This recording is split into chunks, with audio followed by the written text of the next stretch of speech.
장. 다윗이 나이가 많이 들어 늙게 되자 자기 아들 솔로몬을 이스라엘의 새 왕으로 세웠습니다. 다윗이 이스라엘의 지도자와 제사장과 레위 사람들을 다 불러 모았습니다. 30세 이상 된 레위 사람의 수를 계산해 보았더니 모두 38,000명이었습니다. 이들 가운데 24,000명은 여호와의 성전 일을 맡았고 6,000명은 관리와 재판관의 일을 맡았습니다. 4,000명은 문지기가 되었고 나머지 4,000명은 다윗이 찬양하는 데에 쓰려고 만든 악기로 여호와를 찬양하는 일을 맡았습니다. 다윗은 레위 사람을 레위의 아들인 게르손과 고학과 무라리의 가문에 따라 세 무리로 나누었습니다. 게르손 자손 가운데는 라단과 시므이가 있습니다. 라단의 맏아들은 여이엘이고 그 아래로 세담과 요엘이 있습니다. 시므이의 아들은 슬로밋과 하시엘과 하란이며 이들은 라단 가문의 지도자입니다. 시므이의 다른 아들은 야앗과 시나와 여호스와 브리아입니다. 야앗은 맏아들이고 시사가 둘째 아들입니다. 그러나 여호스와 브리아는 자녀가 많지 않으므로 그들은 한 집안으로 묶어 취급되었습니다. 그앗의 아들은 아므람과 이스할과 헤브론과 우시엘로 모두 4명입니다. 아므람의 아들은 아론과 모세입니다.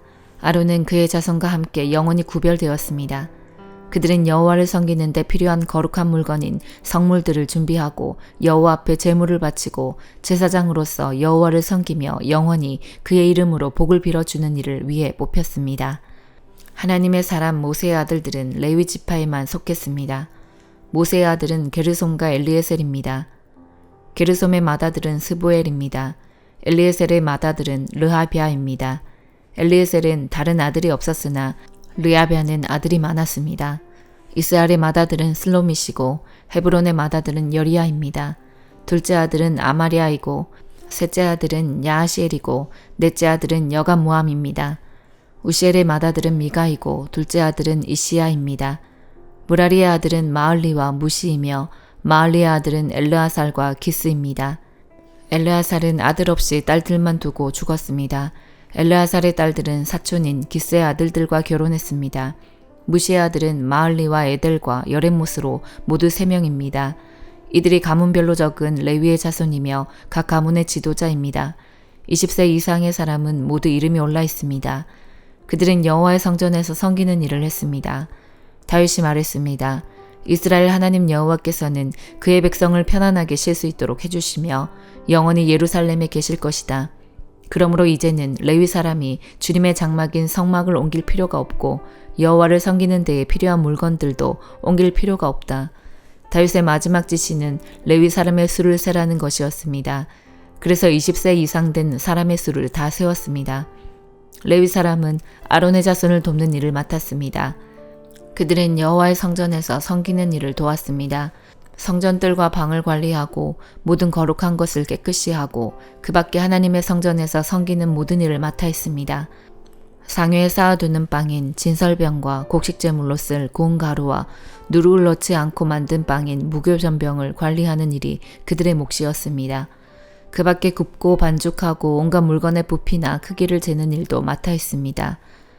또한 레위 사람들은 날마다 아침 저녁으로 여호와 앞에 서서 감사드리고 찬양하는 일을 했습니다. 그리고 안식일과 초하루와 절기마다 여호와께 태워드리는 제사인 번제를 드렸습니다. 그들은 규례에 정해진 수요에 따라 날마다 여호와 앞에서 섬겼습니다. 이처럼 레위 사람은 만남의 장막인 회막과 거룩한 곳인 성소를 관리하고 그들의 친척 아론의 자손이 여호와의 성전에서 섬기는 일을 도왔습니다. 그리스도께서도 고난을 받으셨습니다. 그러므로 여러분 자신도 그리스도와 같은 마음으로 무장하십시오. 고난을 겪은 사람은 죄와 관계를 끊은 사람입니다. 여러분의 남은 생애를 사람들이 좋아하는 악한 일을 하면서 보내지 말고 하나님이 원하시는 일들을 하며 살아가십시오. 이전에는 믿지 않는 사람들이 좋아하는 일들에 너무나 많은 시간을 낭비하였습니다. 방탕하고 악한 욕망에 사로잡혀 술 취하고 흥청망청 떠들며 우상에게 절하고 경배하였습니다. 믿지 않는 이들은 자신들이 하는 방탕한 생활에 끼어들지 않는 여러분을 이상히 여길 것입니다. 또 경멸하고 비웃기도 할 것입니다. 그러나 그들은 자신들이 저지른 잘못들을 산자와 죽은 자를 심판하시는 하나님 앞에서 낱낱이 말하게 될 것입니다. 그래서 지금 죽어있는 자들에게도 복음이 전해졌습니다. 모든 사람과 똑같이 그들 역시 죽음의 심판을 받을 것이나 영으로는 하나님과 함께 살게 하기 위해서 그들에게도 복음이 전파된 것입니다. 세상의 종말이 가까워오고 있습니다. 마음을 깨끗이 하고 침착하십시오. 그리고 정신을 차려 기도하십시오. 무엇보다도 서로를 깊이 사랑하십시오. 사랑은 다른 사람의 허물과 죄를 덮어줍니다. 불평하지 말고 서로 대접하십시오. 하나님께서는 여러분 모두에게 성령의 선물을 허락해 주셨습니다. 또한 각자에게 특별한 다른 선물을 주심으로 하나님의 은혜를 알게 하셨습니다. 그러므로 하나님의 선물을 가볍게 여기지 말고 착한 종처럼 남을 돕는 일에 사용하십시오. 말씀을 전하는 사람은 하나님의 말씀만을 전하는 사람이 되고 봉사하는 사람은 하나님이 주시는 힘으로 남을 도우십시오. 무슨 일을 하든지 예수 그리스도를 통해 하나님께서 영광을 받도록 하시기 바랍니다. 그분에게 영광과 능력이 영원토록 함께하기를 바랍니다. 아멘. 사랑하는 여러분, 고난을 받는 중에 당황스러워하거나 놀라지 마십시오. 그것은 여러분의 믿음을 시험하는 것입니다. 그러므로 여러분에게 이상한 일이 일어나고 있다고 생각하지 말고 그리스도의 고난에 참여하게 됨을 기뻐하시기 바랍니다. 그리스도께서 영광 중에 다시 오실 그날에 여러분은 기뻐하고 즐거워할 것입니다. 그리스도의 이름 때문에 모욕을 받는다면 그것은 도리어 복입니다. 이는 영광의 영이신 하나님의 성령이 여러분과 함께 계시다는 표시이기 때문입니다. 누구든지 사람을 죽이거나 도적질하거나 다른 사람을 괴롭힌 죄로 고난받지 않도록 하십시오. 그러나 그리스도인이라는 이유로 고난을 받았다면 부끄러워할 필요가 없습니다. 오히려 그리스도인이라는 이름을 얻게 된 것에 대해 하나님께 찬양을 올려드리십시오. 심판의 때가 이제 시작되었습니다. 그 심판은 먼저 하나님의 자녀들로부터 시작합니다. 믿는 우리들에게도 심판이 있다면 하나님의 복음에 순종하지 않는 사람들은 어떻게 되겠습니까? 선한 사람들도 구원받기 힘든데 악한 사람들과 죄인들이 어떻게 구원받겠습니까? 그러므로 하나님의 뜻에 따라 고난받는 사람들은 하나님께 자기 영혼을 맡겨두십시오. 하나님은 우리를 지은 분이시니 우리 영혼을 지켜주실 것입니다. 흔들리지 말고 옳은 일에 계속 힘쓰시기 바랍니다. 그들의 침상에서 악을 계획하고 동이 트면 그것을 실천하는 자들에게 심판이 있다. 그것은 그들의 손에 권력이 있기 때문이다. 그들은 밭이 탐나면 밭을 빼앗고 집이 탐나면 집을 빼앗는다. 사람을 속여 그의 집을 빼앗고 그의 재산을 빼앗는다. 그러므로 여호와께서 이렇게 말씀하셨다. 보아라, 내가 너희에게 재앙을 내리기로 계획했으니 너희는 이 재앙을 피하지 못할 것이다. 너희가 다시는 거만하게 걷지 못할 것이다. 왜냐하면 그날은 재앙의 날이 될 것이기 때문이다. 그날의 백성들이 너희를 조롱할 것이다. 다음과 같은 슬픈 노래를 지어 부를 것이다. 내 백성의 몫을 내 손에서 빼내시고 우리의 밭을 원수에게 나누어 주셨으니 우리는 완전히 망하게 되었도다. 그러므로 너희 중 어느 누구도 여호와의 백성이 모일 때에 제비를 던져 땅을 나눌 자가 없을 것이다. 사람들이 말한다. 우리에게 예언하지 마라. 그런 듣기 싫은 말은 하지 마라. 그런 일은 우리에게 닥치지 않는다. 그러나 야곱 백성아, 어찌하여 여호와의 인내가 짧은가? 이것이 그가 행한 일인가? 라고 말하느냐? 너희가 올바르게 살았다면 내 말이 친근할 것이다. 그러나 근래에 내 백성이 오히려 원수가 되었다. 전쟁이 끝난 후 집으로 돌아가는 사람들처럼 안심하며 지나가는 그들에게서 너희는 그들의 겉옷을 빼앗았다. 너희는 내 백성의 여자들을 그 멋진 집에서 내쫓았고 그 자녀에게서 내 영광을 영영 빼앗았다. 일어나 떠나라. 이곳은 이제 너희에게 약속한 안식처가 아니다. 너희가 이곳을 더럽혔기에 멸망한 곳으로 저주받았다. 너희는 거짓말쟁이나 사기꾼이 와서 내가 너희에게 포도주와 독주의 즐거움에 대해 예언하겠다라고 하면 그 사람을 예언자로 생각하고 좋아한다. 야곱 백성아, 내가 너희를 모으겠다. 이스라엘의 살아남은 백성을 다 모으겠다. 그들을 우리 안의 양처럼 모으고 초원의 양떼처럼 모으겠다. 그곳이 내 백성으로 가득 찰 것이다. 누군가가 길을 열어 그들을 이끌고 나가며 그들은 성문을 부수고 갇혀있던 성을 떠날 것이다. 그들의 왕이신 여호와께서 앞장서서 그 백성을 이끄실 것이다. 예수님께서 어떤 곳에서 기도하고 계셨을 때입니다. 예수님께서 기도를 마치시자 제자들 가운데 하나가 와서 말했습니다. 주님, 요한이 자기 제자들에게 기도하는 것을 가르쳐 준 것처럼 우리에게도 가르쳐 주십시오. 예수님께서 제자들에게 말씀하셨습니다. 너희는 기도할 때 이렇게 하여라. 아버지여, 아버지의 이름이 거룩하게 여김을 받으소서. 아버지의 나라가 오게 하소서. 날마다 우리에게 필요한 양식을 주시고 우리가 우리에게 빚진 모든 사람을 용서하오니 우리의 죄도 용서하여 주소서. 그리고 우리를 시험에 빠지지 않게 하소서. 예수님께서 제자들에게 말씀하셨습니다. 너희 중 한 사람에게 친구가 있어 한밤중에 찾아와서 말했다. 친구, 내게 빵 3개만 빌려주게. 내 친구가 여행하여 내게로 왔는데 그에게 차려줄 것이 하나도 없다네. 그런 경우에 나를 괴롭히지 말게. 문이 이미 잠겼고 내 아이들이 나와 함께 침대에 누웠다네. 일어나서 자네에게 줄 수 없네 하고 대답하겠느냐. 내가 너희에게 말한다. 친구라는 것만으로는 일어나 주지 않을지라도 끈질기게 조르기 때문에 일어나 필요한 만큼 줄 것이다. 그러므로 내가 너희에게 말한다. 구하라. 그러면 너희에게 주어질 것이다. 찾아라. 그러면 찾을 것이다. 두드려라. 그러면 문이 너희에게 열릴 것이다. 구하는 사람마다 받을 것이다. 찾는 사람은 찾을 것이다. 두드리는 사람에게는 문이 열릴 것이다. 너희 가운데 어떤 아버지가 아들이 생선을 달라는데 생선을 주지 않고 뱀을 주겠느냐? 또 계란을 달라는데 정갈을 주겠느냐? 너희가 악하더라도 좋은 것을 자녀에게 주려고 한다.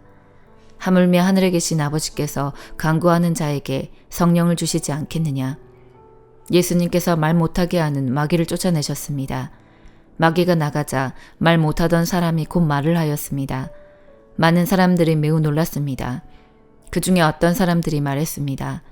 이 사람이 마귀의 왕인 바알세불에게 빌어서 마귀를 쫓아낸다. 또 어떤 사람들은 예수님을 시험하려고 하늘로부터 오는 증거를 보여달라고 하였습니다. 예수님께서 그들의 생각을 아시고 그들에게 말했습니다. 어느 나라든지 서로 자기들끼리 편이 갈라지면 망한다. 그리고 자기들끼리 싸우는 가정도 무너진다. 내가 바알세불에게 빌어서 마귀를 쫓아낸다고 하는데 만일 사탄도 서로 자기들끼리 갈리면 사탄의 나라가 어떻게 서 있겠느냐. 만일 내가 바알세불에게 빌어서 마귀를 쫓아내면 너희 자녀들은 무엇을 가지고 마귀를 쫓아내느냐. 그러므로 그들이 너희의 말이 틀렸다는 것을 증명하고 있다.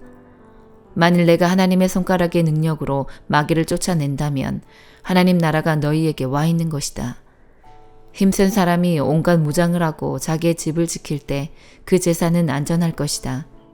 그러나 이 사람보다 더 힘센 사람이 와서 그를 공격하여 이기면 무기를 빼앗고 그의 재물도 빼앗아 나눌 것이다. 나와 함께하지 않는 사람은 나를 반대하는 사람이다. 나와 함께 모으지 않는 사람은 흩어버리는 사람이다. 더러운 영이 어떤 사람에게서 나와서 쉴 곳을 찾아 물이 없는 곳을 헤매고 다니다가 찾지 못하면 내가 나왔던 집으로 다시 돌아가야겠다라고 말한다. 돌아와서 보니 전에 있던 곳이 깨끗하게 청소되고 잘 정리되어 있다. 이에 그 더러운 영이 나가서 자기보다 더 악한 영 7을 데리고 와서 거기에 들어와 산다. 결국 그 사람의 나중 상태가 처음보다 더 나쁘게 된다. 예수님께서 이 말씀을 하고 계실 때 한 여인이 무리들 속에서 목소리를 높여 외쳤습니다.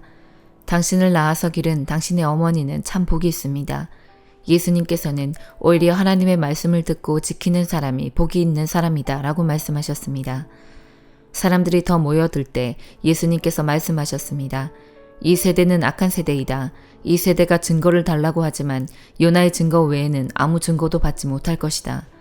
니느웨 사람들에게 요나가 증거가 된 것처럼 인자도 이 세대에게 증거가 될 것이다. 심판의 때에 남쪽 나라 여왕이 이 시대의 사람들과 일어나서 그들을 죄인으로 심판할 것이다. 이는 그가 솔로몬의 지혜를 들으려고 땅끝에서 찾아왔기 때문이다. 그러나 솔로몬보다 더 큰 사람이 여기 있다. 심판의 때에 니느웨 사람들이 이 시대의 사람들과 일어나 그들을 심판할 것이다. 이는 그들이 요나의 선포를 듣고 회개하였기 때문이다. 그러나 요나보다 더 큰 사람이 여기 있다. 누구든지 등불을 켜서 지하실에 두거나 대박 아래 두지 않고 등잔대 위에 올려놓아 들어오는 사람들이 빛을 볼 수 있게 한다. 네 눈은 몸의 등불이다. 만약 네 눈이 성하면 네 온몸이 빛으로 가득 찰 것이다. 그러나 네 눈이 성하지 않으면 네 온몸이 어두움으로 가득 찰 것이다. 그러므로 네 안에 있는 빛이 어둡지 않게 조심하여라. 만일 네 온몸이 빛으로 가득 차고 어둠이 없다면 등불이 그 빛으로 너를 비출 때처럼 온전히 밝게 빛날 것이다. 예수님께서 말씀하실 때 바리새파 사람이 자기와 함께 식사하자고 청하자 예수님께서 식사 자리에 가서 앉으셨습니다. 예수님께서 식사하시기 전에 손을 씻지 않는 모습을 보고 바리새파 사람이 이상하게 생각했습니다. 그러자 주님께서 그에게 말씀하셨습니다. 너희 바리새파 사람들은 잔과 접시의 겉은 깨끗하게 씻는다. 그러나 그 속에는 욕심과 악한 것이 가득 차 있다. 어리석은 사람들아, 겉을 만드신 분이 속도 만들지 않으셨느냐? 속에 있는 것으로 자비를 베풀어라. 그러면 모든 것이 너희에게 깨끗해질 것이다. 너희 바리새파 사람들에게 화가 있을 것이다.